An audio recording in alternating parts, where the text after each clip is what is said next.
연결되는 주제인데요. 여러분 보시면서 구독과 좋아요 알림 꼭 부탁드리고 많은 응원 부탁드리겠습니다. 자, 도대체 이 한덕수 대행을 지지하는 이게 왜 출발했는지, 이게 어디서부터 시작했는지, 과연 한덕수 대행은 어떤 결단을 할지 이 문제 한번 살펴보도록 하겠습니다. 네. 자, 한덕수 대행에 대해서 내일 이 박수영, 그다음에 성일종 이 몇몇의 의원들이 주도를 해서 한덕수 대행 출마 촉구를 한 공동 설명을 발표할 것이다라는 이야기를 해왔어요. 이 이야기를 해왔는데, 그래서 사실 오 시장이 이분들에게 굉장히 그 섭섭함과 중단해 줄 것을 요청했다고 그래요. 네. 권성동 원내대표도 이거 중단해라. 야, 이런 식이면 그럼 우리 당 후보는 뭐가 되냐 지금. 예. 아니 다 돈 내고 지금 경선하려고 하고 이거 열심히 뛰고 있는데 당신들은 갑자기 50몇 명이 뚝 달라가서 한덕수 대행 지금 국정운영 지금 힘겹게 하고 있는데 아유 출마해 오라 그러면 우리가 뭔 이야기를 하냐. 네. 이래서 지금 요청하는 모양인데, 근데 제가 조금 의심스러운 대목은 뭐냐면 지금 이 한덕수 대행 출마론에 적극적으로 움직인 사람이 박수영, 그다음에 성일종, 네. 이런 분들인데, 이런 분들이 사실 박수영 의원은 윤석열 대통령과 굉장히 가까운 분이에요. 그리고 또 박덕흠 의원이 있습니다. 박덕흠 의원은 누구냐면 정진석 비서실장과 사돈지간이에요. 네. 근데 요 분들을 잘 보시면 어떤 공통점이 있는지 알아요? 어떤 요분들이? 겁니까? 요 분들이요, 예전에 반기문 전 유엔 사무총장을 데리고 오려고 똑같네요. 했던 그룹이에요. 똑같은 그룹. 똑같네요. 예. 똑같은 그룹. 그때 박덕흠, 정진석 이런 분들이 예. 충청 포럼이란 걸 만들어갖고 예. 거기서 뉴욕에다가 정진석 전 현 비서실장이 가서 예. 반기문 전 사무총장을 데리고 와서 막 출마를 시키려고 했던 분이에요. 네. 근데 결국 실패했죠. 그렇죠. 똑같은 분들이 지금 또 한 번의 시도를 지금 하고 있는 겁니다. 그분들이 성향이 참 일관되네요. 일관되고, 그 다음에 제가 생각했을 때 과연 이게 실현 가능한 것인가를 놓고 본다면, 첫 번째, 저는 한덕수 총리의 합리적이고 그리고 상식적인 결정을 믿습니다. 네. 왜냐하면 한 총리가 어떻게 보면 우리나라에서 참 이분만큼 관운을 타고난 분이 거의 없지 거의 않습니까? 없죠. 그러니까 지금 뭐 김대중 정부 때부터 시작해가지고 지금 얼마나 중요한 직책들을 다 맡고, 네. 심지어 윤석열 정부에서는 유일한 총리였어요. 그렇죠. 한덕수 총리가 이렇게 최장 총리가 될 거라고는 아마 생각을 다 못했는데, 어쨌든 그 한덕수 총리가 이제 곧 얼마 있으면 이제 팔순이십니다. 네. 그러면 본인의 어떤 공직자로서의 인생을 쭉 살펴볼 거예요. 진짜 대한민국 역사에서 한 30년 동안, 30년 가까이 정말 대한민국 정말 중요한 자리에서 공직이 요직에 계셨던 이 분이 본인의, 아마 어쩌면 이번 총리 자리가 마지막일 가능성이 크겠죠. 네. 다음 정부에서 뭐 또 기용되기는 아마 좀 쉽지 않을 것 같은데, 연세가 이제 뭐 그쵸? 많으시죠. 그렇다면 본인의 이 공직의 마지막을 어떻게 장식할 것인가에 대한 고민을 하셔야 됩니다. 네. 그리고 충분히 하실 거고요. 그리고 한덕수 총리가 그 매 정부마다 그렇게 정말 실세 요직에 있을 수 있었던 것은 이분이 합리적이고 상식적인 선택을 했기 때문이에요. 어떤 한쪽에 치우치거나 극단적으로 생각하거나 아니면 괜히 뭐 말도 안 되는 욕심과 헛바람이 들어서 오버한다거나 그런 생각을 했던 분이 아니에요, 지금까지. 네. 그래서 앞으로도 저는 합리적이고 상식적인 생각과 결단을 하실 거라 믿고요. 오늘 오세훈 시장이 그 기자회견 오늘 하면서 거기서 이제 기자들이 물어봤잖아요. 기자들이 물어보는데 거기 뭐라고 대답했냐면, 대통령은 본인의 의지와 본인의 결단으로 국민 여러분께 제가 나라의 미래를 이런 방향으로 책임지겠습니다 하는 입장을 스스로 밝히고 그 다음에 국민의 선택을 기다리는 마음가짐을 가져야 한다. 그렇죠. 라고 얘기를 했어요. 이 말뜻이 뭐겠습니까? 여기 뭐예요, 이게? 국민 여러분께 본인의 의지와 결단으로 해야 되고 국민의 선택을 받겠다는 마음가짐도 있어야 된다. 근데 본인의 의지가 아니라 그냥 국회의원 그 여러 명이 그냥 와가지고 그렇게 한다고 해서 후루룩 간다거나, 네. 아니면은 그 국민의 선택을 받아야 되는데 국민의 선택을 받아야 한다는 거는 국민의 상식과 합리적인 눈높이에서 늘 자기 자신을 생각하고 그 남에 대한 어떨지 몰라도 자기 스스로에 대해서는 추상같이 돼야 된다는 거죠. 그런 자세가 저는 아마 한덕수 총리에게는 있을 거라고 생각을 합니다. 자, 저는 그래서 이게 참 도대체 그러면 이게 왜 이들이 그냥 뜬금없이 움직일까라는 걸 보면 제가 아까 설명을 드렸지 않습니까? 정진석 비서실장과 박덕흠 의원 그리고 성일종, 박수영으로 이어지는 이 세 사람의 공통점. 네. 결국 윤석열 대통령 전 대통령과 꽤 친하다는 분이고 예. 수시로 전화한다는 분들인데 그러면 왜 윤석열 전 대통령은 나경원 의원한테도 출마하라고 그러고 김문수한테도 출마하라고 그러고 그리고 지금 이건 뭐냐? 네네. 그러니까 결국은 어제 저는 참 충격적인 장면이 윤 전 대통령이 아크로비스타에 도착을 해서 저 다 이기고 왔습니다. 뭐 3년이든 5년이든 뭐 똑같죠. 뭐 예. 이런 이야기를 한다든지. 저는 그거 모습을 보면서 저는 솔직히 충격을 먹었어요. 네. 뭘 이겼다는 거예요? 누굴 이겼다는 거죠? 자, 둘째, 대통령이 그렇게 그냥 뭐 3년이든 5년이든 그냥 뭐 아무 상관없는 만만한 자리입니까? 절대 아니죠. 근데 그거를 그냥 쉽게 그냥 뭐 제가 다 이기고 왔습니다. 누굴 이겼습니까? 국민을 이겼어요. 이재명을 이겼어요. 누굴 이겼어요? 그리고 3년이고 5년이고 아무 상관없다고요? 그거는요. 우리 국민들이 정말 대통령에게 부여한 이거는 어마어마한 당신 5년 동안 국민을 위해서 일해 라고 한 정말 엄숙한 명령이에요. 예. 그걸 3년이든 5년이든 뭔 상관입니까? 저는 이렇게 이야기하는 거 듣고서 이분이 진짜 우리들이 지지하고 우리들이 모셨던 했던 이런 대통령이었던가? 저는 솔직히 좀 멘붕이 왔습니다. 뭐 아까 이제 그럼 도대체 뭘 이긴 거냐 말씀하셨는데 네. 친윤들은 이겼죠. 음. 친윤들한테는 이겼습니다. 왜냐하면 친윤들은 아무 저 얘기도 못 하고 정말 윤석열 대통령한테 충성을 했지 않습니까? 네.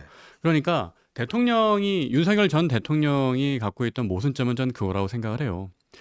우리 보수가 또 국민의힘 지지층이 윤석열 전 대통령을 대통령으로 만들었던 가장 핵심적인 장면을 꼽으라면 사람에게 충성하지 않는다라는 그렇죠. 명언이었어요. 그 말의 뜻은 오직 나는 국민에게만 충성하겠다. 네. 마치 이순신 장군의 결기와 같은 거예요. 이순신 장군을 죽이려 했던 선조임금. 그래서 백의종군까지 했지만 그럼에도 불구하고 이순신 장군은 바다에서 싸우다 죽었단 말이에요. 그렇죠. 왜? 오직 국민을 위해서. 그런 마음을 기다렸던 겁니다. 국민들은. 그랬는데 알고 보니까 윤석열 전 대통령은 사람에게 충성하지 않는다고 해놓고 자기한테는 충성하기를 되게 바랬잖아요. 누굽니까? 이철우 지사한테 이야기했잖아요. 네네. 충성심이 중요해. 그러니까요. 때 이런 이야기 예. 했지 않습니까? 이철우 지사도 그 얘기를 들었으면 그냥 혼자 간직하고 있지 그 얘기를 왜 했는지 저는 이해가 안 돼요. 그게 대통령 아무 생각이 없는 거예요, 진짜. 솔직히 얘기해서. 그렇겠죠? 예. 진짜 못 가리는 겁니다, 진짜. 그 이야기가 왜 합니까? 대통령이 그 이야기를 하면 대통령 스스로 모순된다는 것 국민들 뻔히 알지 않습니까? 국민들이 사람에 충성하지 않는다는 것 때문에 하는데 당신 말이야. 저 앞으로 정치하려면 충성심 중요해. 이건 무슨 이야기예요, 진짜. 그렇죠. 그러다 보니까 아마 이번 경선판에서도 윤석열 전 대통령에게 좀 우호적인 입장을 보였던 사람들을 네. 계속 좀 후보로 내고 있잖아요. 후보를 냈다는 표현은 좀 비약이 있겠습니다만 그렇게 나오게 된 상황이지 않습니까? 네. 근데 이걸 통해서 아마 사용하려는 전략은 일단은 그거죠. 규모의 경제를 한번 가져가 보겠다. 후보를 많이 늘려가지고 파일 좀 키워보겠다라고 네. 하는 것인데 지지자와 어떤 여론의 마음이 그 의도대로 잘 될지는 모르겠습니다. 아니 지금 국민들이 이 지금 여론조사나 여러 가지 다 보시면 알겠지만 어쨌든 간에 윤석열 대통령 탄핵에 대해서 70%가 다 동의하고 있습니다. 맞습니다. 자 그리고 오늘 어세훈 시장도 이야기했지만 이제 우리가 좀 끊어야 된다. 네. 그럼 우리가 새로 출발해야지 국민들한테 염치가 있지. 세상에 지금 탄핵 당해놔놓고 지금 똑같이 가겠다 그러면 그게 국민들한테 염치가 있냐. 그 이야기를 지금 오 시장이 하면서 본인이 사퇴를 한 거 아니에요. 그렇죠. 그러면 최소한 이 부분에 대한 대답은 있어야 될 거 아닙니까? 맞습니다. 근데 지금 보면 그냥 그대로 또 윤석열 전 대통령 본인이 이제 사찰로 가서 뭔가 해보겠다는 듯 지금 또 윤상현 의원 본인도 지금 출마를 고민하고 있나 봐요. 참 기가 막혀서 참. 그러니까요. 이게 제가 생각했을 때는 이분들이 결국 노리는 것은 대선에 이제 대권에 관심이 있다기보다는 네. 대선은 진다고 생각을 하고 아마 다음 당권을 노리고 있는 것이 아닌가라고 저는 말하고 싶지만 네. 또 그렇게 또 말을 해버리면 그분들의 기대치와 이런 것들을 너무 낮게 보는 것 같아서 조심스러운데 네. 아마 속마음은 그럴 가능성이 크다고 봅니다. 아니 근데 웃기는 게 내일 의원들이 이게 발표하는데 아니, 도대체 지금 한덕수 대행이 지금 해갖고 지금 이 트럼프 대통령 지금 막 마구 관세 쏘아대고 지금 나라에 여러 가지 문제가 있고 이거 도대체 누가 해결할 겁니까? 네. 그러면 아니 그냥 덜컹 그만두고 지금 다음 주에 그러면 후보 등록하라는 거예요? 그러니까요. 이 그럼 국민들이 뭐라고 그러겠어요? 너네들 진짜 너무하네. 해도 너무하네. 대통령 탄핵시켜 놔놓고 그 밑에 이어받은 사람이 또 대통령 되겠다고 또 사퇴네? 이 무슨 집단이야 이런 이야기 하지 않겠어요? 한덕수 총리가 지금 국민들의 어떤 신뢰를 일정 부분 받고 있거든요. 네. 보수 지지층으로부터 지지를 받고 있는 것도 사실이에요. 물론 그 실체는 미미합니다, 아직은. 그러나 그거를 받고 있는 이유는 한덕수 총리가 총리이기 때문에 그런 거예요. 네. 지금의 어떤 국정 운영을 안정적으로 그래도 하고 있고 그다음에 헌법재판소에서 어쨌든 다시 살아 돌아오지 않았습니까? 이재명과 민주당에 대한 반감에서 살아 돌아온 한덕수 총리라는 그 아우라가 있기 때문에 지금 이 정도의 지지와 어떤 국민의 신뢰를 받는 거지. 네. 만약에 한덕수 총리가 사실 이거는 그거잖아요. 그 심판이 경기를 주재를 해야 되는데 잠깐 내가 뭐 그거는 지금 그렇게 되잖아요. 그러면은 관중들 입장에서 이게 얼마나 이게 황당한 겁니까?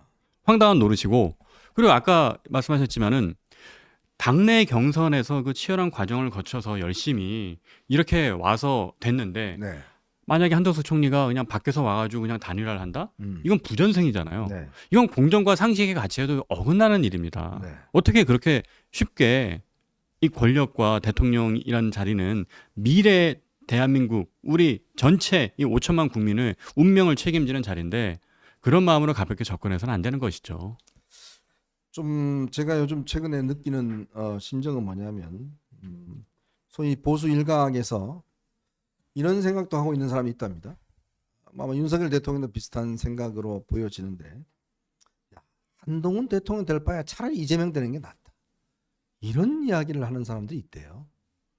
뭐 얼마 전에 서모 변호사께서 방송에서 그 이야기 했지 않습니까? 네네. 한동훈 찍는 저 이재명 찍겠다는 이야기를 한 적이 있잖아요. 네. 근데 그 본심들이 그러니까 이게 뭐 무슨 진영이고 나발이고 상관없어요. 그냥 뭐 보수고 나발이고 뭐 그냥 자기들 저 뭐죠? 이 충성 안 하고 딱 찍은 사람 이게 무슨 왕조 시대도 아니고 예?